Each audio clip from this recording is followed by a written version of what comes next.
Pak Ben. Selamat siang. Assalamualaikum warahmatullahi wabarakatuh.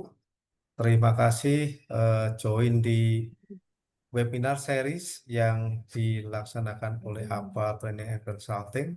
Dan hari ini, kita akan membicarakan salah satu topik yang menarik di industri, yaitu tentang ship management.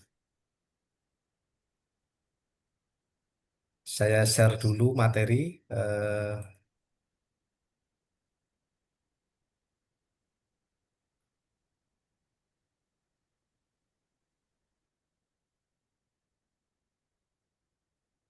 Oke.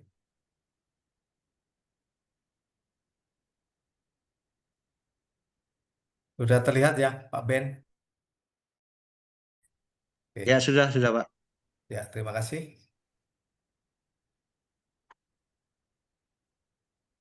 Oke, jadi ship management ini adalah bagaimana kita akan mengelola bisnis perkapalan, eh, tapi dari sisi teknisnya, eh, kenapa? Karena industri di dunia ini pada saat akan melakukan pengiriman barang di seluruh dunia sangat tergantung kepada bisnis perkapalan sebenarnya. Kira-kira apa sih yang akan kita diskusikan pada siang hari ini sebenarnya adalah sebagai introduction terhadap ship management. Eh, Insya Allah nanti beberapa waktu ke depan akan series yang lain terkait dengan ship management, karena kalau kita bicarakan secara langsung satu waktu tentunya tidak memungkinkan. Apa saja yang akan kita bicarakan atau kita diskusikan? Yang pertama terkait dengan stakeholder in shipping business. Jadi sebenarnya siapa saja sih stakeholder di dalam bisnis ini? Karena tentunya sangat banyak. Yang kedua sebenarnya adalah apa yang menjadi current pressure di shipping business saat ini. Kemudian yang ketiga, kami memperkenalkan jenis-jenis kapal. Jadi kapal ini jenisnya banyak sekali, dan tentunya tidak semua perusahaan akan menjalani bisnis tersebut secara keseluruhan. Yang keempat, kita akan diskusi sedikit tentang aset manajemen, karena bisnis perkapalan ini adalah padat modal dan kapal adalah satu aset yang menjadi kunci keberhasilan dari shipping business. Yang kelima adalah kita menjelaskan terkait dengan ship owning dan ship operating. Jadi di dalam shipping bisnis ini pemainnya tidak tunggal, ya. Jadi bisa eh, parsial sesuai dengan passion dari pemilik perusahaan. Dan yang terakhir adalah kita menjelaskan tentang ship management, apa saja yang menjadi concernnya. Background dari webinar ini dan beberapa hal yang selalu kami utarakan bahwa maritim transport merupakan backbone dari perdagangan dunia dan menggerakkan global ekonomi. Dan bila mana marin transportasi mengalami masalah, maka tentu saja ekonomi global akan terganggu. Berdasarkan data dari UNTAC tahun 2024 menyatakan bahwa hampir 80% volume perdagangan di dunia dilaksanakan melalui laut. Dan tentunya ini menjadi besar persentasenya bagi negara-negara kepulauan seperti Indonesia. Artinya apa? Bahwa bisnis shipping ini mestinya dikelola dengan baik sehingga mendapatkan pembiayaan transportasi yang optimal. Kemudian kita masuk kepada stakeholder di dalam bisnis shipping ini. Jadi shipping bisnis yang berperan di dalam bisnis ini adalah sangat banyak. Yang pertama kita lihat yang di atas, ini adalah dari sisi ship owner. Jadi kapal ini pasti ada yang punya, dan yang punya ini bisa di negara Indonesia, bisa tentunya di negara luar ataupun lintas negara.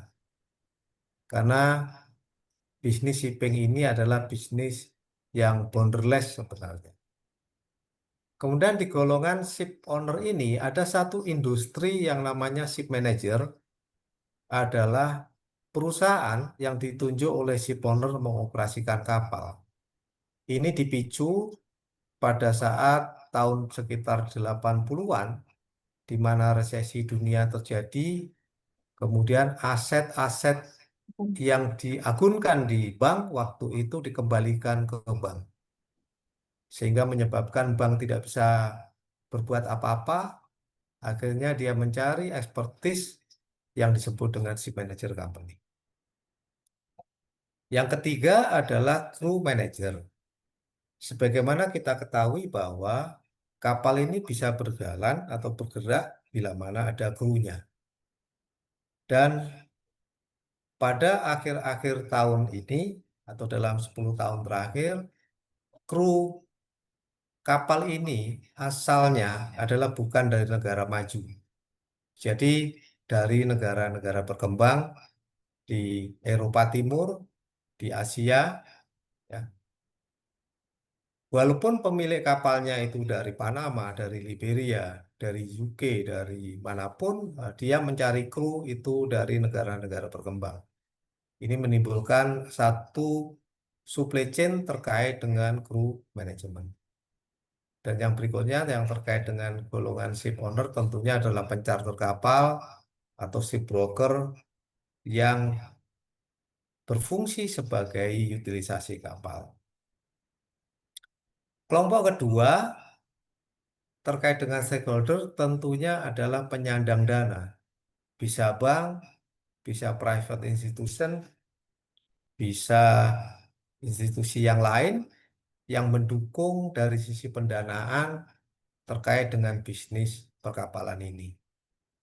Jadi tentunya institusi-institusi yang terkait dengan keuangan ini menjadi sangat penting. Yang ketiga, stakeholder yang terkait dengan shipping business adalah asuransi, adjuster, dan surveyor. Jadi kapal ini karena harganya mahal, yang dibawa juga mahal harganya, maka asuransi menjadi salah satu pendukung terhadap keberhasilan dan keamanan investasi di perkapalan.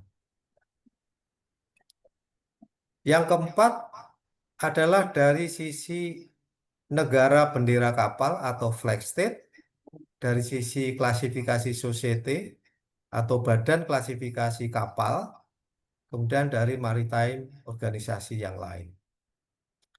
Jadi di awal tadi saya menjelaskan bahwa kapal ini harus didaftarkan di dalam satu negara tertentu. Jadi kalau kapalnya didaftarkan ke negara Indonesia, maka secara hukum berlaku di kapal tersebut. Jadi bisa saja pemiliknya ada di Indonesia, tetapi flag state atau negara kapalnya bisa di Panama, bisa di Liberia. Tergantung kepada peraturan negara bendera tersebut. Kemudian ada lembaga lain yang disebut dengan klasifikasi society. Klasifikasi society atau badan klasifikasi adalah merupakan badan independen yang mempunyai tugas melakukan pengawasan pembangunan kapal dan pengawasan sertifikasi kapal, selain sertifikasi yang diterbitkan oleh negara bendera. Kemudian yang terakhir yang terkait dengan satu golongan di sini adalah maritime organization, di mana kapal ini dibangun berdasarkan peraturan negara, tetapi secara ekonomi dia juga memperhatikan rekomendasi dari maritime organisasi yang lain. Jadi di dunia ini banyak sekali maritim organisasi yang terkait dengan bisnis perkapalan, misalkan asosiasi pemilik kapal di Indonesia, di Asia atau di dunia, kemudian Shipping Federation, ada BIMCO, dan banyak sekali yang dia memberikan guideline supaya bisnis perkapalan di dunia ini berjalan dengan optimal. Kemudian stakeholder berikutnya adalah terkait dengan SDM. Ya, tentunya ada SDM yang menyangkut pekerjaan-pekerjaan terkait teknisi pembangunan kapal, supervisi kapal, dan sebagainya. Dan juga SDM yang menyangkut kru kapal. Jadi kru kapal ini satu SDM yang dilindungi oleh konvensi internasional, disebut dengan Maritime Labour Convention, yang di sana mengatur tentang kesejahteraan pelaut. Yang terakhir yang saya coba elaborasikan bahwa shipping bisnis ini tentunya sangat tergantung kepada supplier, vendor, shipyard, manufacturer, port agency yang jumlahnya ribuan. Jadi kalau kita membangun kapal, itu banyak sekali teknologi yang ditanamkan di kapal tersebut. Jadi bisa dari engineering, electrical, ya, environmental, electrical, radio gitu. Jadi banyak sekali, hampir ratusan industri yang terlibat dalam satu pembangunan kapal. Sehingga ekosistem yang terkait dukungan shipping bisnis itu seharusnya juga dibuat. Inilah stakeholder yang terkait dengan shipping bisnis. Kemudian kita lihat bagaimana sebenarnya eh, apa tantangan, kalau dibilang bukan pressure ya, tantangan di dalam shipping industry saat ini atau shipping bisnis saat ini. Tentunya yang pertama pasti bicara tentang tonnage supply demand. Sebagaimana kita ketahui, growth ekonomi saat ini masih growth ya, sekitar 3-4% secara dunia ya. Kalau secara nasional tentunya tergantung negara masing-masing. Artinya apa? Kalau terjadi growth, tentunya prospektif bisnisnya masih jalan. Nah, nanti kita tunjukkan sedikit tentang supply and demand. Yang kedua adalah nasional dan international regulation. Peraturan yang terkait dengan shipping bisnis makin ke arah ke belakang ini akan tumbuh terus. Jadi bisa dari sisi teknologi yang menyangkut AI dan data, tetapi juga menyangkut gas emission. Jadi nanti saya terangkan sedikit di sana. Jadi regulasi yang ada di shipping business ini sangat beragam dan arah menuju kepada net zero maupun dekarbonisasi menjadi tantangan tersendiri di dalam shipping business. Yang ketiga tentang suplai demand terhadap pelaut. Jadi menurut catatan penelitian menyatakan bahwa supply and demand pelaut khususnya perwira itu mengalami kekurangan sebenarnya. Jadi suplai kru yang kompeten secara dunia itu terjadi kekurangan. Apa maknanya bagi Indonesia? Indonesia adalah salah satu suplai kru secara internasional selain India, Filipina, Vietnam, Cina, ya. Dengan adanya kekurangan perwira, maka muncullah satu fenomena di mana perusahaan-perusahaan besar melakukan penetrasi ke Indonesia untuk mengambil putra-putra terbaik di Indonesia. Apakah ada dampak terhadap Indonesia? Tentunya ada. Artinya yang pintar keluar, yang tertinggal tinggal 10 besar ke bawah. Kemudian komersial operation ini tetap menjadi tantangan, akan dipengaruhi oleh kondisi dunia, apakah itu masalah bahan bakar, apakah perang atau apapun yang lain, teknologi dan sebagainya akan mempengaruhi sisi komersial. Yang keempat adalah teknologi, ya. Di shipping industry, walaupun kecepatan teknologi di shipping industry tidak secepat di teknologi elektronika, tetapi dengan masuknya elektronika atau AI di bidang shipping menimbulkan satu problematika yang baru. Yang terakhir adalah yang masih tetap hangat sampai sekarang adalah adanya perang dagang dan kita tidak tahu sampai kapan, dan ini juga akan mempengaruhi arah distribusi barang dan mempengaruhi tentunya biaya logistik. Nah, slide ini mencontohkan beberapa nasional international regulation. Yang pertama adalah national sabotage. Ya. Setiap negara melakukan national sabotage dalam rangka memproteksi pelayaran di negara masing-masing. Indonesia melakukan asas sabotage, ya, Jepang, kemudian bahkan Amerika pun juga melakukan asas sabotage. Yang kedua adalah regulasi atau konvensi secara internasional. Di shipping, ada satu lembaga di bawah PBB yang menangani maritim, yaitu disebut dengan International Maritime Organization. Apa saja yang baru yang kami ingin sebutkan? Yang pertama adalah ballast water treatment. Jadi pergerakan kapal di dunia yang melewati batas-batas dunia membawa air balas di mana isi dari air balas mengandung mikroba yang mungkin akan menjadi predator di tempat lain. Sehingga ballast water ini harus dikelola. Muncullah ballast water convention. Jadi di kapal diberikan alat tertentu untuk menjamin bahwa mikroba yang dibawa oleh ballast water tidak menjadi predator di tempat lain. Yang kedua adalah greenhouse gas emission. Sebagaimana kita ketahui bahwa dunia mengalami masalah dari sisi climate change. Salah satu penyebabnya adalah transportasi. Tentunya di bisnis shipping juga ada regulasi mengatur ke sana. Jadi kalau di dunia bicara tentang apa namanya net zero, kemudian di shipping nanti ada namanya greenhouse gas emission control gitu ya. Mereka mempunyai pattern-pattern dan jadwal-jadwal tertentu.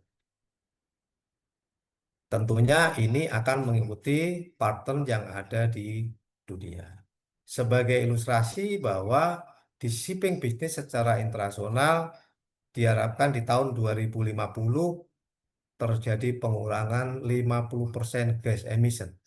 Dan ini sangat mempengaruhi teknologi penggerak utama dari kapal karena akan berubah dari bahan bakar fosil menjadi bahan bakar jenis lainnya.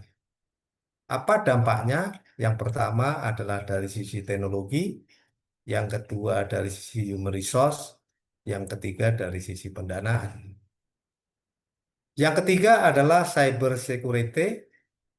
Sebagaimana kita ketahui bahwa makin majunya teknologi informasi, apakah itu menyangkut tentang data, apakah itu embedded, IT yang ditanamkan di masing-masing alat menimbulkan problem baru yang disebut dengan cyber attack. Di maritim, cyber security-nya sudah diwajibkan di tahun 2023, tapi belum sampai kepada tahapan yang sangat ketat. Jadi masih encouragement kepada perusahaan pelayaran untuk melakukan pengamanan terkait dengan data-data dan pertukaran data di dunia. Ada beberapa perusahaan pelayaran yang pernah mengalami masalah cyber attack, salah satunya Maersk Line. Yang keempat adalah ini ada regulasi baru terkait dengan International Hazardous Material atau IHM atau orang menyebutnya Hong Kong Convention. Kapal ini dibangun tentunya terdiri dari banyak macam ragam material dan salah satu tentunya menyangkut tentang hazardous material. Jadi di kapal harus ada hazardous material management, yaitu identifikasi material-material berbahaya apa saja yang ada di atas kapal dan bagaimana cara mengelolanya supaya tidak terjadi masalah terhadap kesehatan dan keselamatan manusia. Yang keempat, ini yang sangat baru sekali dan ini akan menjadi juga patron di dunia, ada yang disebut dengan Control of Management Ship Biofouling. Jadi kapal itu kan adanya di air. Karena dia ada di air, maka badan kapal atau ship hull itu menjadi tempat tumbuhnya fouling. Bisa tritip, bisa barnacle, bisa macam-macam namanya. Nah, makhluk ini kalau dibawa dari satu negara ke negara lain, dia juga menjadi ancaman bagi biota laut di negara tersebut. Maka ini harus dilakukan pengontrolan. Cara pengontrolannya bagaimana? Cara pengontrolnya adalah memperlambat atau memperkecil biofouling tersebut. Itu yang pertama yang terkait dengan predator si biofouling. Yang kedua adalah kalau kapalnya itu tidak smooth atau tidak licin badan kapalnya, maka menimbulkan pembiayaan bahan bakar yang lebih besar. Dan itu mempengaruhi greenhouse gas emission ini. Jadi ada kaitan antara si biofouling dengan greenhouse gas emission terkait dengan efisiensi bahan bakar dan emisi, tetapi juga menyangkut penyebaran predator bagi biofouling dari satu negara ke negara lain. Yang ketiga adalah terkait dengan digitalisasi dan ini tidak hanya di dunia shipping, di dunia manapun juga mengalami akselerasi digitalisasi dan AI.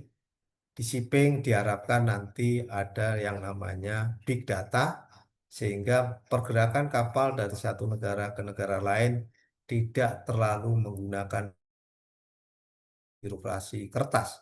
Jadi mempercepat proses logistiknya. Tapi tentunya data yang dihimpun secara big data mempunyai challenging yang berbeda terkait dengan cyber security. Nah, ini adalah ilustrasi sebenarnya supply and demand terkait dengan kapal. Ya, tentunya masing-masing industri mempunyai grafik yang berbeda. Bapak bisa source dari broker sirkuler atau dari manapun yang bisa kita baca, tetapi pada kenyataannya bahwa supply and demand untuk kapal secara dunia masih membutuhkan kapal. Dan itu akan menjadi sangat penting pada saat terjadi perubahan bahan bakar kapal dari fosil kepada bahan bakar yang lain. Yang kedua ini adalah ilustrasi terkait global supply seafarer. Jadi untuk eh, jabatan perwira itu di tahun 2025 terjadi shortage sekitar 147.000 perwira secara dunia. Artinya apa? Ya negara-negara besar langsung datang ke Indonesia, kadang masuk langsung di sekolah-sekolah dengan memberikan beasiswa.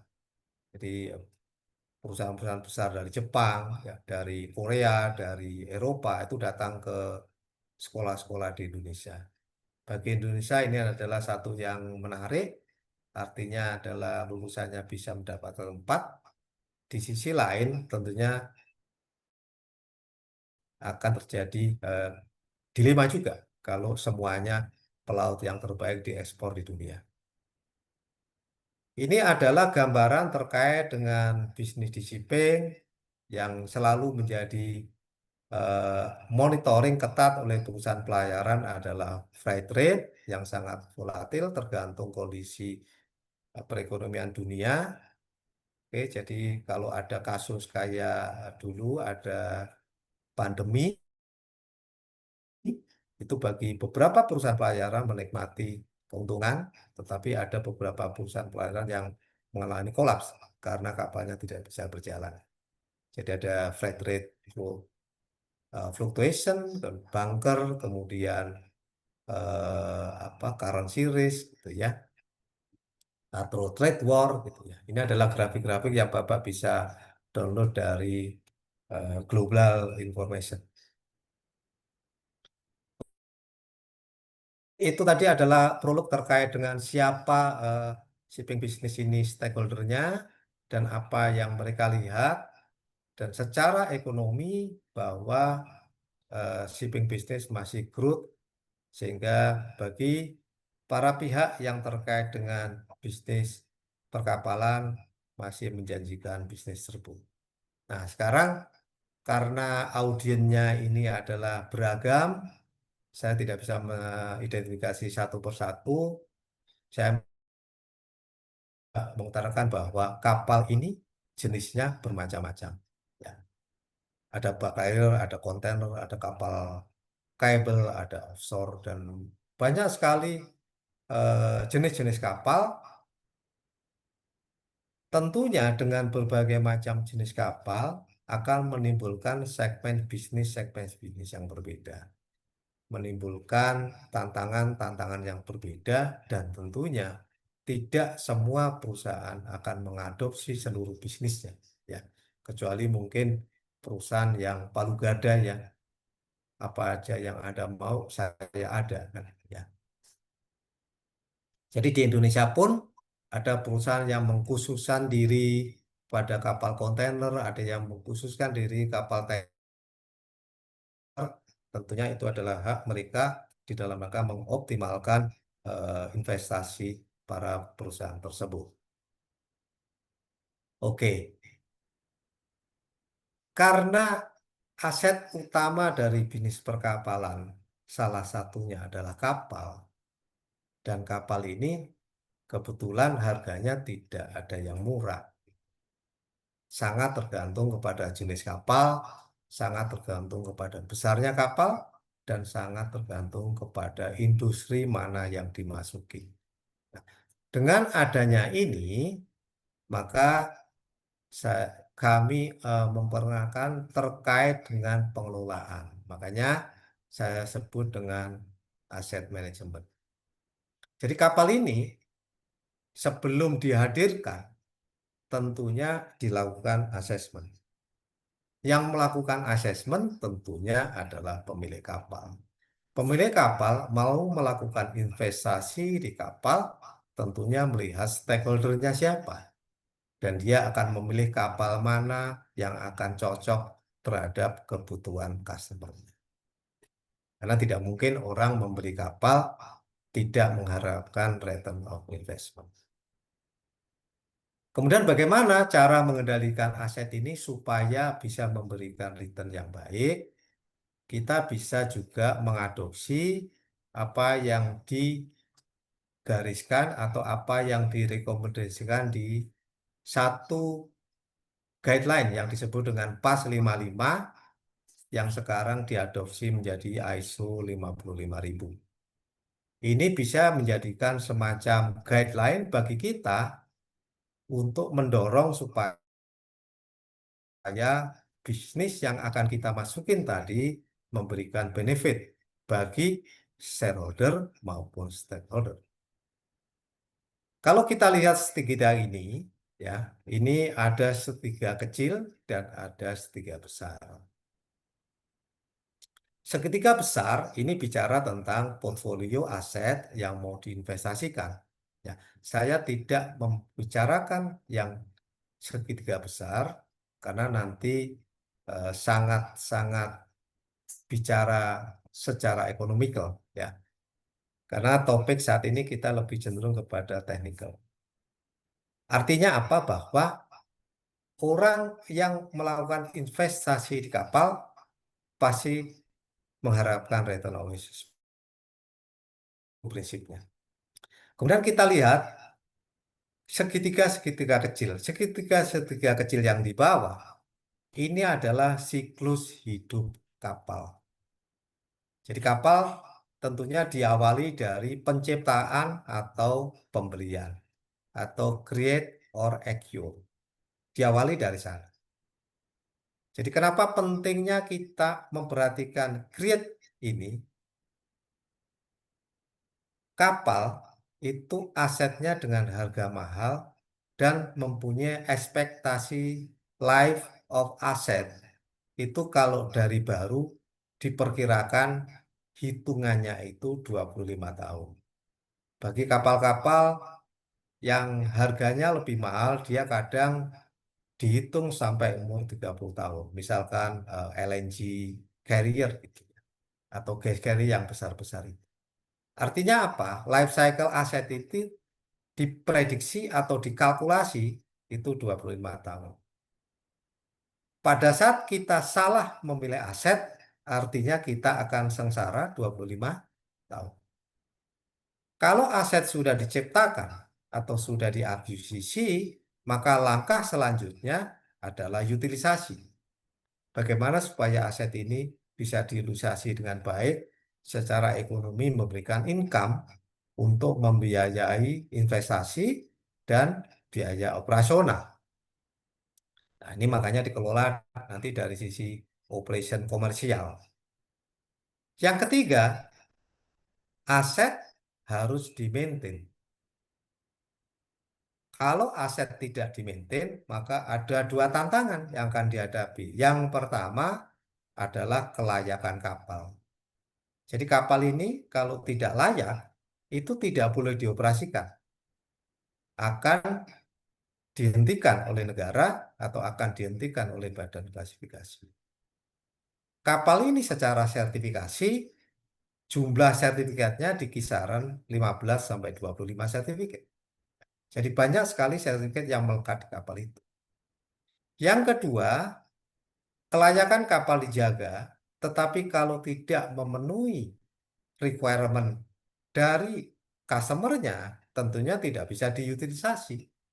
Sehingga maintaining ini ada dua tujuan. Yang terakhir adalah bila mana kapal secara umur sudah pada posisi yang harus dilakukan disposal secara umur atau kan harus disposal secara kalkulasi ekonomi, maka siklus hidup yang terakhir harus dialami, yaitu perusahaan pelayaran memperbarui asetnya.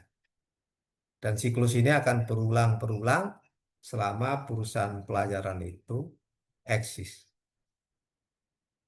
Nah, kalau kita pecah, siapa sih sebenarnya yang berperan? Ini saya coba untuk memudahkan pengertian. Segitiga tadi saya pecah. Yang pertama, yang atas adalah owner, ship owner. Jadi pemilik kapal yang rela menginvestasikan uangnya bekerja sama dengan lembaga perbankan atau funding institution, investasi di perkapalan. Fokus dia tentunya return of investment. Kalkulasi-kalkulasi bisnisnya tentunya ada di sana. Kemudian yang kedua, golongan yang kedua adalah manajer. Manajer ini adalah fungsinya adalah mencari cara yang terbaik membuat balance antara cost, risk, dan performa. Apakah manajer ini melekat kepada ownernya atau terpisah seperti yang saya tadi bilang ada ship manager, itu tergantung keputusan manajemen masing-masing. Yang ketiga adalah maintenance. Ini adalah satu fungsi yang ada di dalam segitiga ini yang tugasnya adalah menjaga kondisi aset sampai pada life cycle-nya. Jadi teman-teman yang bergerak di bidang maintenance kapal sebaiknya belajar tentang life cycle aset. Ya, nanti dihubungkan antara perawatan yang efektif dengan umur aset. Yang terakhir adalah terkait dengan utilisasi kapal yang disebut dengan ship operator. Dia tujuannya adalah meng-create output dari aset untuk mendapatkan revenue yang terbaik. Jadi ada 4 golongan ini. Apakah 4 golongan ini masuk di dalam satu entitas atau terpisah dikembalikan kepada pemilik perusahaan atau pemilik kapal yang mempunyai inisiasi investasi di kapal. Oke. Nah, kalau kita sedikit masuk terkait dengan aset manajemen, sebenarnya ada 3 yang bisa dijadikan acuan terkait dengan aset operation management, yaitu physical management, menyangkut tentang kapalnya.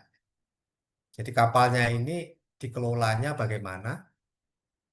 Yang kedua adalah sistem operasinya. Jadi bagaimana kapal dijalankan dengan sistem manajemen seperti apa. Kemudian yang ketiga, yang terakhir adalah tentang orang atau manajemen human resource. Jadi 3 hal ini yang dikelola di dalam rangka mendukung 4 fungsi ini. Sehingga investasi di bidang perkapalan akan memberikan return yang baik. Nah, kita masuk kepada ship owning dan operating. Jadi 4 tadi kita bedah, ya. Yang pertama adalah ownership atau ship owning, yang dia fokus kepada ship owning. Maka apa yang mereka lakukan? Ada melakukan namanya feasibility study. Jadi kalau mau melakukan akuisisi kapal atau membangun kapal, dia melakukan kalkulasi terkait dengan bisnis yang mau dimasukin. Bentuknya adalah feasibility study. Akan menemukan ROI yang mau diharapkan berapa, kemudian partnership-nya siapa, kemudian kapalnya dari mana, kemudian mau pakai negara mana, ya, dengan kelas kapalnya apa. Nah, ownership memikirkan di sana. Intinya apa? Dia akan mencari return of investment. Yang kedua, pemilik kapal akan berhubungan dengan sale and purchase sesuai dengan siklus life cycle-nya si aset tadi. Ya, pasti dia melakukan purchase dan suatu saat dia akan melakukan sales. Nah, di sini adalah diperlukan satu expertise di dalam mengidentifikasi kapal mana yang sesuai dengan bisnis proses mereka. Nah, yang tiga, yang sangat penting di dalam ownership adalah pre-operation, mulai dari pre-inspection sampai mobilisasi kapalnya. Kesalahan di dalam pembuatan feasibility study tentunya akan mempengaruhi eh, apa namanya hasil yang akan dihadapkan atau yang akan diterima oleh ownership tersebut. Jadi ini fungsi pertama adalah acquisition of kapal. Yang kedua adalah ship management dari sisi technical matter, yaitu terkait dengan negara bendera kapal. Ya, artinya kapal itu pada saat diakuisisi oleh owner tadi mau didaftarkan di mana, maka dikendalikanlah oleh sisi manajemen. Jadi bapak-bapak, ibu-ibu, negara kepulauan yang terbesar salah satunya kan Indonesia. Tapi kalau kita tanya sebenarnya negara besar terkait dengan bendera kapal itu bukan negara kita. Ada negara Liberia, ada negara Panama, yang secara teritorial dia sebenarnya negara kecil. Kok bisa begitu? Ya tadi itu, karena shipping business adalah lintas negara dan pemilik kapal menggunakan elemen ini untuk mendapatkan return of investment. Yang kedua adalah tentang klasifikasi kapal. Jadi nanti pihak atau perusahaan atau divisi yang ada di dalam perusahaan itu yang mengurusin ship management akan berhubungan dengan klasifikasi untuk menjamin bahwa kapalnya adalah tetap dalam kondisi memenuhi kelayakan kapal, sehingga kapal tidak bermasalah kalau berjalan dari satu port ke port yang lain atau dari negara satu ke negara yang lain. Yang ketiga tentunya dari sisi crewing, jadi rotasi pengadaan kapal, ya retention crew, mobilisasi kru, gitulah ya. Kemudian technical and maintenance, ini tadi yang terkait dengan life cycle si aset, kemudian penyiapan siapa vendor yang akan dilibatkan, ya biaya budget yang diperlukan berapa banyak, gitu ya, vendor siapa yang diajak, dan yang berikutnya adalah tentang asuransi. Ya. Jadi asuransi ini adalah sesuatu yang menjadi alternatif proteksi terhadap investasi. Walaupun asuransi juga merupakan kewajiban yang dipersyaratkan oleh negara. Yang ketiga yang merupakan fungsi dari ship owning operating tentunya adalah utilisasi kapal, komersial isu terkait dengan bagaimana supaya kapal ini memberikan pendapatan yang optimal. Tentunya di sana ada marketing, ada operation activity, agency, bunkering, ya. Ini satu segmen tersendiri yang bisa dibahas untuk mengoptimalkan pendapatan bisnis kapal tersebut. Yang keempat, yang tentunya tidak boleh kita lupakan, yaitu terkait dengan manajemen finansial, yaitu bagaimana mengelola revenue cycle, cost cycle, cash flow, profit and loss, pendanaan, investasi, gitulah ya. Nah, ini adalah 4 siklus yang akan dilakukan oleh ship owning dan ship operating. Supaya aset yang tadi didambakan di awal di acquire atau di create mendapatkan benefit. Kalau kita lihat dari distribution cost, ini sebenarnya kaitannya nanti cost ini yang akan mengontrol siapa dan siapa yang akan membayar.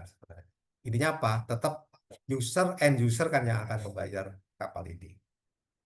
Ini coba saya bagi terkait dengan capital charge, ada daily running cost, ada voyage cost, dan ada cargo expense. Isinya apa? Sebenarnya kan ada ship owner, ada pengguna kapal. Ya. Ship owner tentunya dia akan langsung terkait dengan akuisisi kapal. Di sana ada loan, ada apa namanya ekuitas gitu ya. Artinya adalah investasi dia yang akan kendalikan. Tentunya di sana ada biaya investasi. Nah, kalau kapal ini dikelola sendiri, artinya dikelola itu adalah dimiliki, dioperasikan, diutilisasi, tetapi pengguna muatannya berbeda, maka milik kapal akan mengelola capital charge, daily running cost, dan voyage cost. Nanti si pengguna atau pemilik barang dia membayar ini ditambah margin tertentu. Yang kedua adalah daily running cost. Daily running cost ini adalah yang dikelola oleh si manajer tadi. Itu adalah isinya ada crew expense, operation and maintenance, store, asuransi, administrasi, air, lubricating oil, gitu kan. Jadi kapal jalan atau kapal tidak jalan, daily running cost ini muncul. Kemudian pada saat kapal dijalankan dari port to port, maka muncul namanya biaya voyage cost, yaitu biaya bahan bakar, biaya port charging, dan biaya kanal atau biaya jalan gitu ya, biaya lintasan gitu yang harus dibayar. Dan yang terakhir tentu ada cargo expense, pergerakan muatan ya, dari gudang ke pelabuhan, dari pelabuhan diangkat ke kapal. Ini adalah ilustrasi terkait pembiayaan.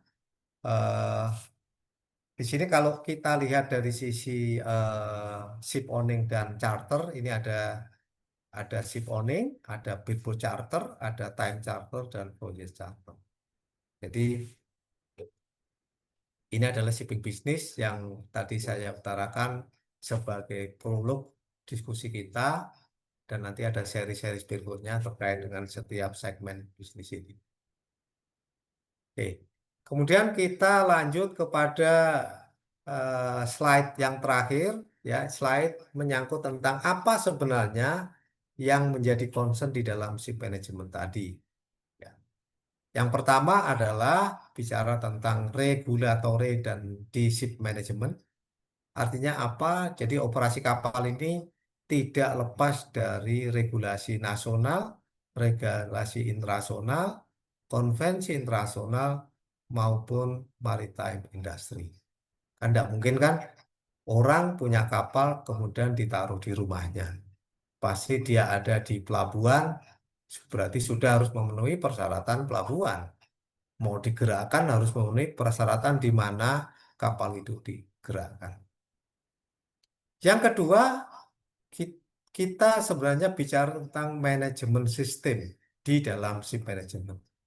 Jadi, mengoperasikan kapal ini sebenarnya high risk operation. Sehingga pada tahun 98, operasi kapal harus ada jaminan keselamatan kapal dan jaminan tidak ada pencemaran di laut.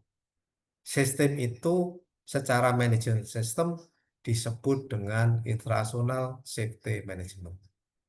Ini mandatori di bisnis perkapalan. Selain safety management, ada namanya manajemen sistem yang menjadi wajib di maritim adalah security management system. Ini terjadi pada saat di mana gedung WTC kembar yang di Amerika dibom. Dibomnya bukan dengan bom tetapi dengan pesawat. Ya. Dari situlah muncul maritime harus ada security-nya.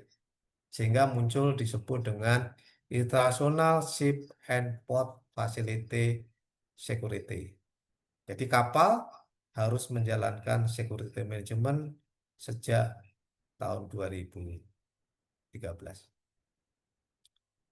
Kemudian yang terakhir terkait dengan Maritime Konvensi yang menyangkut management system adalah tentang kesejahteraan pelaut. Tadi kami infokan bahwa 80% pergerakan barang melalui laut, dan bila mana terjadi masalah terkait dengan pergerakan kapal, maka ekonomi global terganggu. Salah satu unsur pergerakan kapal ini adalah pelaut.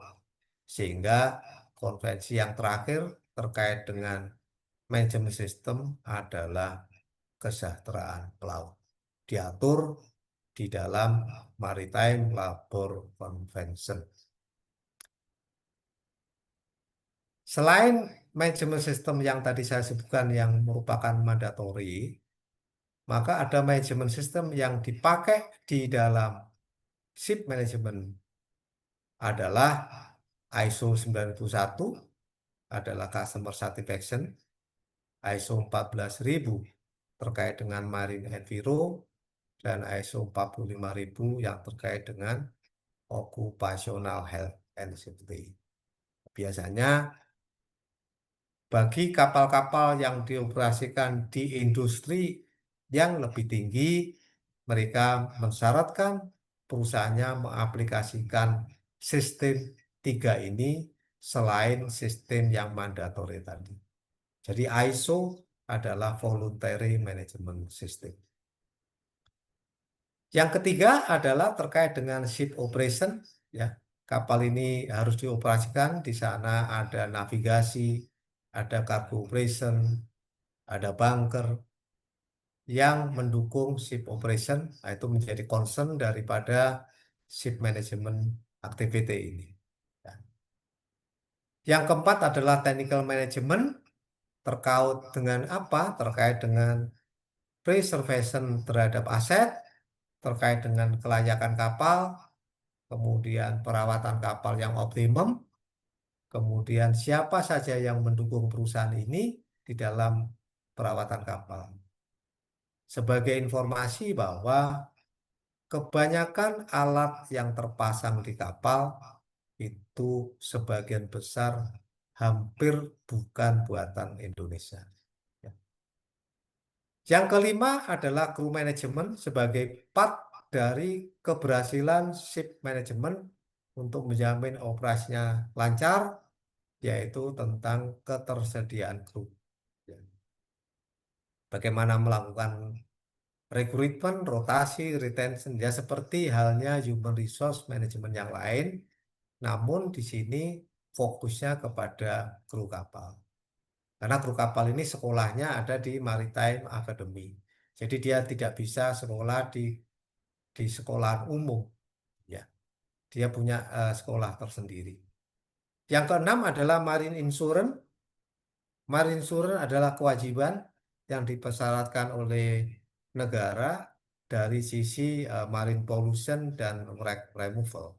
Tapi dari sisi aset proteksi tentunya marine insurance adalah risk mitigation dalam rangka menjamin supaya kalau ada masalah ada asuransi yang mengcover.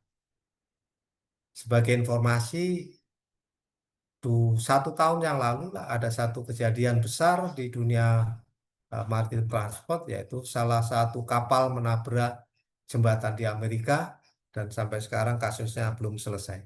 Ya. Yang ketujuh adalah safe working practice.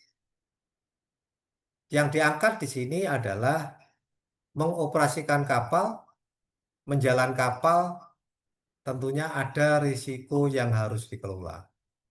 Makanya di sini nanti bicara tentang risk identification, risk mitigation, kemudian siapa saja yang terlibat, apa yang akan menjadi acuan, gitu ya. Itu diatur oleh dalam safe working practice. Yang kedelapan adalah maritime cyber security yang tadi saya sebutkan. Kapal sekarang ada ancaman terkait dengan cyber, ya. Kapal ini sekarang ada alat-alat yang MBB yang bisa di remote dari darat. Apalagi nanti kalau regulasi terkait dengan autonomous sudah diizinkan diproduksi, nah itu nanti challenging terkait dengan cyber security menjadi meningkat. Kemudian kesembilan terkait dengan commercial operation, bagaimana mengutilisasi kapal sehingga mendapatkan income yang terbaik, sehingga investor atau pemilik kapal akan mendapatkan return yang baik.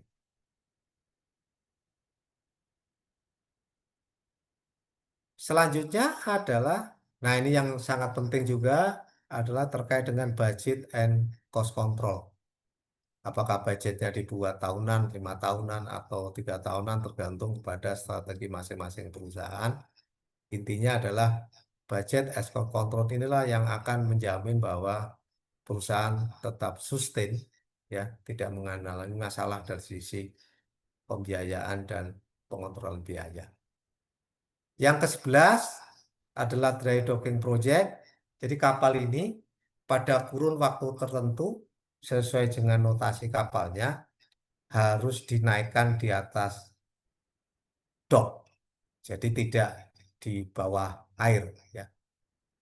Artinya apa? Artinya kapal ini menjadi idle, tidak operasional, dan pada saat melakukan dry dock ini pada kurun waktu tertentu merupakan waktu yang terbaik untuk mengembalikan performansi kapal kembali kepada performansi awal. Yang kedua adalah dry dock ini pekerjaan yang idle, artinya perusahaan tidak mendapatkan pendapatan. Dan pada saat dry dock ini adalah pekerjaannya biasanya cukup singkat, artinya kisaran 14 hari atau 20 hari tergantung proyeknya, dengan biaya yang mahal, sehingga diperlukan manajemen tertentu supaya goal daripada dry dock ini terpenuhi.